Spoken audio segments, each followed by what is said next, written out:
বিশ্বকাপ খেলা নিয়ে কঠিন বক্তব্য দিল এই বক্তা। কি বলছে ভিডিওটা না টেনে শেষ পর্যন্ত দেখবেন, তাহলে বুঝতে পারবেন। কিন্তু যারা আর্জেন্টিনা করে তারা ব্রাজিলকে মনে করে জীবনের চরম শত্রু, এবং আমি নিজে অনেক চোখে আমার চোখে আমি দেখছি ব্রাজিল এবং আর্জেন্টিনা নিয়ে এমন ঝগড়া করে মনে হয় বাপ দাদার সম্পত্তি নিয়ে ঝগড়া করতেছে।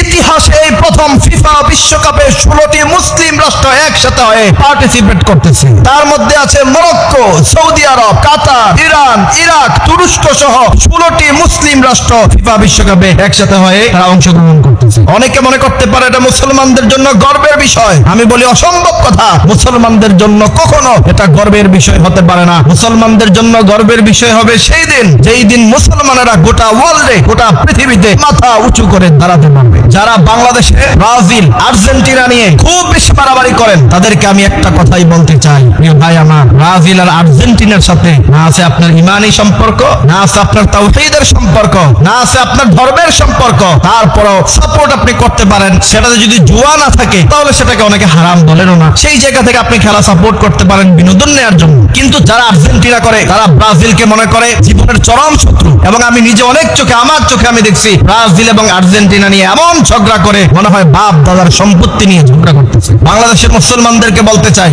আপনি দল সাপোর্ট করেন, খেলা দেখেন, বিনোদন নেন, কিন্তু ব্রাজিল আর্জেন্টিনা নিয়ে অতিরঞ্জিত কখনো করবেন না। এটাকে ইসলাম কখনো সাপোর্ট করে না। আপনি কি কথা বলেন? না ইয়ালফিযু মিন কাউলিন ইল্লা লাদাইহি রাকিবুন আতীদ। আপনি যে ব্রাজিলের পক্ষে স্লোগান দেন, আর্জেন্টিনার পক্ষে স্লোগান দেন, তাদের জন্য এত মায়া কান্না করেন, আপনার জবানের প্রতিটি কথা আল্লাহ সুবহানাহু ওয়া তাআলা রেকর্ড করেন। আল্লাহ তাআলা যদি কিয়ামতের ময়দানে আপনাকে প্রশ্ন করে, মুসলমানদের ক্লান্তি লগ্নে যখন মুসলমানেরা সারা বিশ্বে অর্থ কষ্টে ভুগলো, ওই সময় তোমরা ব্রাজিল আর আর্জেন্টিনা নিয়ে পড়ে থাকলা। আমি বাংলাদেশের মুসলমানদেরকে বলতে চাই, আপনি রবীন্দ্রনাথের সন্তান নন, আপনি হচ্ছেন কাজী নজরুলের সন্তান। আপনার কাজ হচ্ছে সত্যের পক্ষে সব সময় কথা বলা, খেলাধুলা, উন্মাদনা নিয়ে জীবন পার করে দিবেন। বাহাদিহিল হায়াতুদ দুনিয়া ইল্লা লাহুন ওয়া লাইবুন ওয়া ইন্নাদ দারাল আখিরাতা লাহিয়াল হায়াওয়ান। আল্লাহ সুবহানাহু ওয়া তাআলা এই দুনিয়াতে শুধু খেল তামাশার জন্য আপনাকে পাঠায় নাই, আপনাকে পাঠানো হয়েছে বিশাল এক দায়িত্ব দিয়ে। সেই দায়িত্ব হচ্ছে কুনতুম খায়রা উম্মাতিন উখরিজাত লিন-নাস তা'মুরুনা বিল মা'রুফ ওয়া তানহাউনা আনিল মুনকার। আপনার কাজ হচ্ছে সৎ কাজে আদেশ করা, অসৎ কাজে বাধা প্রদান করা। আল্লাহ সুবহানাহু ওয়া তাআলা মুসলমানদেরকে নিজেদের ঈমান তাওহীদ নিয়ে থাকার মতো তৌফিক দান করুন।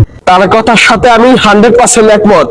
খেলাটা জাস্ট খেলার মতো করে দেখতে হবে, এর বেশি কিছু না। কোন দেশের না কোন দেশের খেলা, ওইসব খেলা নিয়ে বাংলাদেশে এত মাতামাতি, এত পাগলামি, এগুলা জাস্ট পাগলরাই করতে পারে। এত তর্ক বিতর্ক, মারামারি, এত পাগলামি, এগুলা করার কোনো মানে হয় না। আমিও করতাম, আগে আর্জেন্টিনার ভক্ত ছিলাম, আগে আর্জেন্টিনা নিয়ে অনেক পাগলামি করতাম, অনেক মাতামাতি করতাম।